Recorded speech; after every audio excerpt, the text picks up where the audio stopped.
একটি বক্তব্য দিয়ে যতটুকু লুজ করেছেন, বক্তব্য না দিলে তার অনেক গেইন হতো। সুতরাং এটাই চলতে থাকতো। কিন্তু একটা দল একটা সমাবেশ করতে চায়, ওইটার প্রতিক্রিয়া হিসেবে এইটার উপরে অফিসিয়াল মানে যে আমাদের যে ইনস্ট্রুমেন্টগুলি আছে সেইগুলিকে ব্যবহার করা, এইটা গণতন্ত্রে অ্যাকসেপ্টেবল না। আমরা কিন্তু দুই দলের ভিত্তিতে দেখি, এটাতে বিএনপি কিন্তু ক্লিন না।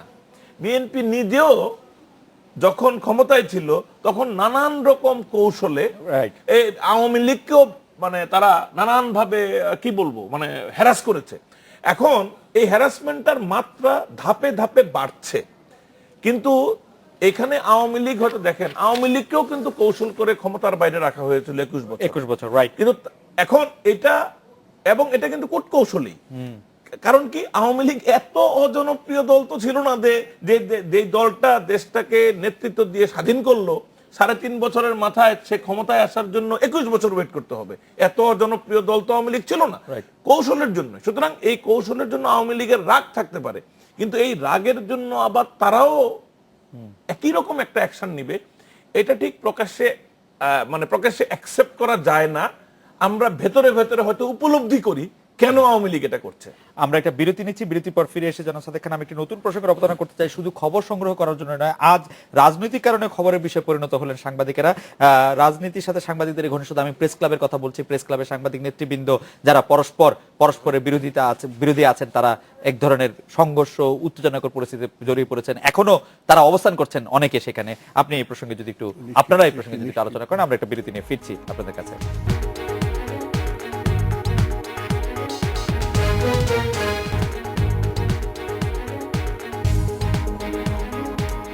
ফিরলাম। আজকের বাংলাদেশে প্রেস ক্লাবে মির্জা ফখরুল ইসলাম আলমগীরের আজকে উপস্থিতি, বক্তৃতাকে কেন্দ্র করে আজকে সাংবাদিকদের মধ্যে যে দুই পক্ষ প্রায় মারামারি, যদি আমি বলি, মারামারি নাও বলি, তো সেইটার ক্ষেত্রে আপনার কি মূল্যায়ন, পর্যবেক্ষণ?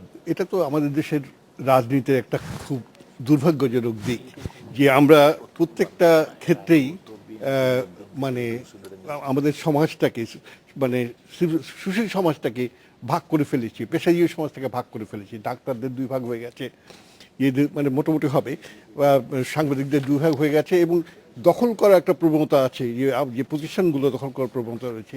এবং এখনো পর্যন্ত আমরা যে এই সংঘাত প্রবণ রাজনীতিটা এড়িয়ে চলতে পারিনি, এটা আমাদের জন্য বড় দুর্ভাগ্য।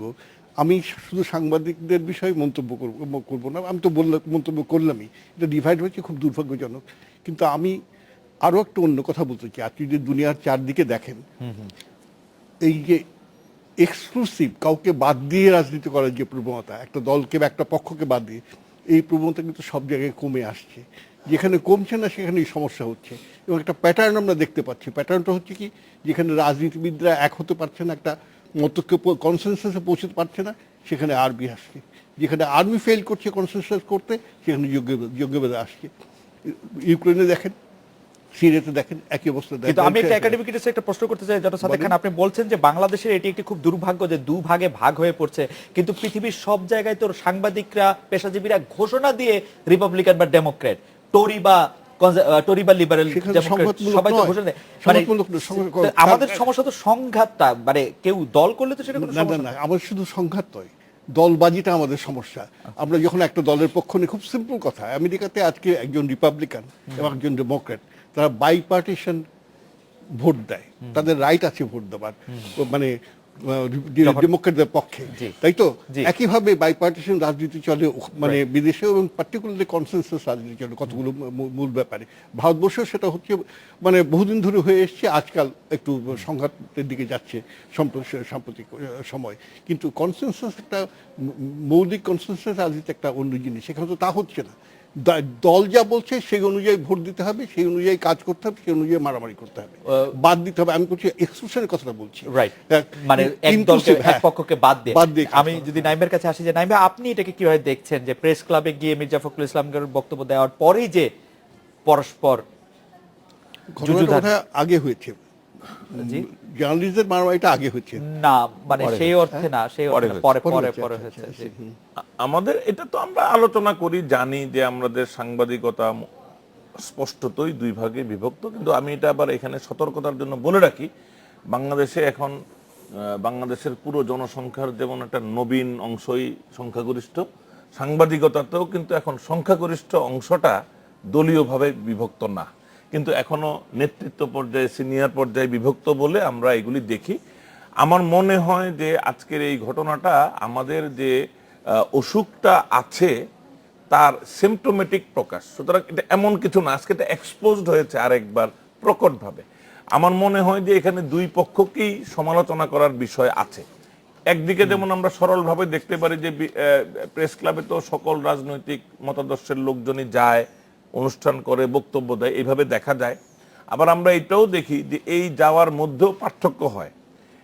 কেউ যদি প্রেস ক্লাবটাকে আবার তাদের আশ্রয়স্থল মনে করে, দলের আশ্রয়স্থল, তখন এটা আবার একটা সংকট তৈরি করে, এটা কারোর জন্য ইরিটেশন তৈরি করে। কেন করে? যেহেতু আমরা দুই ভাগে বিভক্ত, যেহেতু প্রেস ক্লাবের ভিতরে একটা বড় ঘর আছে যেটা মাঝখানে লম্বা লম্বি ভাগাভাগি করে দুইটা দল ওখানে বসে থাকে। তো আমার মনে হয় যে আমরা সাংবাদিকতায় আলাদা করে সহনশীলতা দেখাতে পারবো, এটা যতক্ষণ না আমাদের জাতীয় রাজনীতিতে এবং জাতীয় রাজনৈতিক সংস্কৃতিতে একটা ইতিবাচক পরিবর্তন না আসে, সাংবাদিকতার এই পরিবর্তন হবে না। তবে যেটা হতে পারে শুভবুদ্ধি, যে এখানে যেন বড় আউটব্রাস্ট না হয় সেটা মানে দেখানো, মানে সিমটমটাকে লুকানো, কারণ অসুখ তো আছেই। এখন সিমটমটা চাপা দিয়ে রাখা যাচ্ছিল, এটার জন্য আমরা হয়তো তলে তলে কাজ করব যে এটা এরকম যেন প্রকাশিত না হয়, এরকম যেন আর না হয়, এটার জন্য হয়তো সমাধান হবে। কিন্তু আমি মূল অসুখের সুরাহা দেখি না যতক্ষণ না আমাদের জাতীয় রাজনীতির মূল সমস্যাটা শেষ হয়। আলমগীর ভাই, আমি এখানে যে বিষয়টা দেখি সেটা হলো যে মানে সাংবাদিক যদি বলেন এটা একটা মানে প্রফেশনাল গ্রুপ। এখন আপনি আসলে সাংবাদিক না রাজনীতিক, এই সিদ্ধান্তটা কিন্তু আগে নেওয়া উচিত। এখন আপনি যদি একটা রাজনৈতিক দলের একদম প্রধান নেত্রী যদি উপদেষ্টা হন, তারপরে আপনি কি করে বাংলাদেশ ফেডারেল সাংবাদিক ইউনিয়নের সভাপতি থাকেন? আপনার এই যে দুই দ্বৈত চরিত্র, মানে আপনি একদিকে একটা দলের নেত্রীর উপদেষ্টা, আরেকদিকে আপনি একটা সাংবাদিক ইউনিয়নের সভাপতি, তাহলে আপনার মধ্যে তো ক্যারেক্টারটার মধ্যে তো দুই আচরণ অবধারিত হবেই। সুতরাং এই প্রভাবগুলি কিন্তু এখানে পড়ছে। এখন আমি আপনাকে একটু মনে করাইতে বলি, সে ব্যাপারটা হলো যে আজকে এখন পর্যন্ত আমি যতদূর জানি যে মির্জা ফখরুল সাহেব এখনও প্রেস ক্লাবের ভেতরে আছেন। প্রেস ক্লাবে এটা ভাড়া দেওয়া হয় বিভিন্ন মিলনায়তন, এটা অনেক জনসভা করেন, এবং এখানে কিন্তু প্রেস ক্লাব আগে সাধারণত রাজনৈতিক কোনো গ্রুপকে কিন্তু প্রেস ক্লাব আগে ভাড়া দিত না। কিন্তু এর আগে একবার আপনার ঘটনা মনে থাকতে পারে যে প্রেস ক্লাবে ফ্রিডম পার্টিকে ভাড়া দিয়ে একটা লোক ওখানে নিহত হয়েছিলেন, ফ্রিডম পার্টি গুলি করেছিল, এবং ওটাকে কেন্দ্র করে কিন্তু সাংবাদিকদের মধ্যে একটা বড় ধরনের তখন মুসাবের সহ ওনারা তখন কমিটিতে ছিলেন, ওনারা কমিটি থেকে রিজাইন করেছিলেন ওই ঘটনাকে কেন্দ্র করে। আপনার আরেকটা জিনিস মনে রাখার কথা যে 1992 সালে 21শে জুন এই প্রেস ক্লাবের ভিতরে পুলিশ ঢুকে কিন্তু সমস্ত সাংবাদিকদের নির্বিচারে মানে লাঠিপেটা করেছিল। কিন্তু এখন পর্যন্ত গভর্নমেন্ট কিন্তু ভিতরে কোন পুলিশ ঢুকে নাই, মানে এখনো ঢুকে নাই। তার মানে আমি এখনো মনে করবো সরকারকে ধন্যবাদ জানাবো যে প্রেস ক্লাবের যে চেতনা, মানে যে বিশ্বাসের জায়গাটা, এই জায়গাটা এখন পর্যন্ত লালন করছে। এখন পর্যন্ত মানে যদি এরকম কোনো ইচ্ছে থাকতো যে না মির্জা ফখরুল সাহেবকে ধরতে হবে, এটাকে মানে এই প্রেস ক্লাবের প্রতি সম্মান না দেখালে এই কাজটা করা সম্ভব ছিল, কিন্তু এখন পর্যন্ত করে নাই। আর আমি আরেকটা জায়গায় যেতে চাই, সেটা হলো আজকে ওই যে মঞ্জুল হাসান বুলবুল এবং ওনাদের নেতৃত্বে যে ইউনিয়ন, এই নেতৃত্ব ইউনিয়ন আমি যতদূর জানি, কারণ যখন 16 ডিসেম্বর উপলক্ষ করে ওনাদের একটা আলোচনা সভায় ওনারা তখন একটা কর্মসূচি ঘোষণা করেছিলেন।